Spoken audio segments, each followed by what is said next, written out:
So then moving on to some other tests around the shoulder, like impingement tests. You mentioned before the Hawkins-Kennedy, empty beer can. When do you tend to use those sort of tests? Do you find they're helpful, give you information, and when do you tend to use them? Well, if I have a patient with shoulder pain in which the history tends to lead me into the direction of impingement symptoms, I know that impingement is a very, let's say, dangerous word to use at the moment because a lot of people say impingement doesn't exist. I agree, but I do believe that the symptoms exist. They tend to call it more suprachromial pain, chronic anterior shoulder pain, whatever.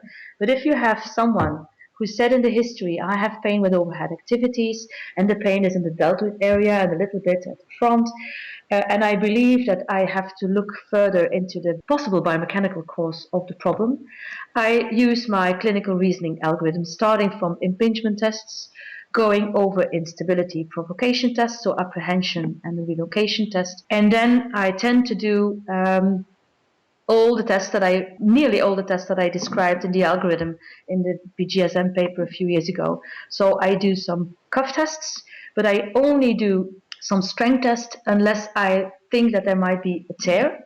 And then, of course, you can do all these additional specific rupture tests that are not present in our volleyball player with slightly a little bit pain, but might be present in an older patient telling you, I fell on my shoulder 4 weeks ago and it was a bit blue in the beginning. So then I do the specific tear tests.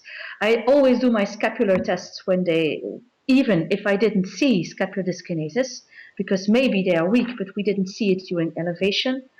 I tend to do laxity tests if I suspect them to be unstable, because a lot of overhead athletes have some slight kind of instability. So I do 3 laxity tests. When I suspect them to have some biceps related pain, I do some biceps testing, the speeds test for some biceps loading and the O'Brien test to maybe find out whether there is a slap lesion, and I always test the GERD. So that's I always do my whole algorithm on these patients, and although it takes me sometimes 4 hours to teach it, it takes only 10 minutes to do them. So that's something I do. And then depending on what I find, I go further to the cervical spine or whatever. But I tend to do the whole algorithm. And since I'm used to do it so often, it goes so quickly, and then I have structure in my head and I know what to do, because my treatment will be based on the last row of the algorithm. Do I have cuff pathologies, scapular dyskinesia, instability, slap or GERD? And then I can move on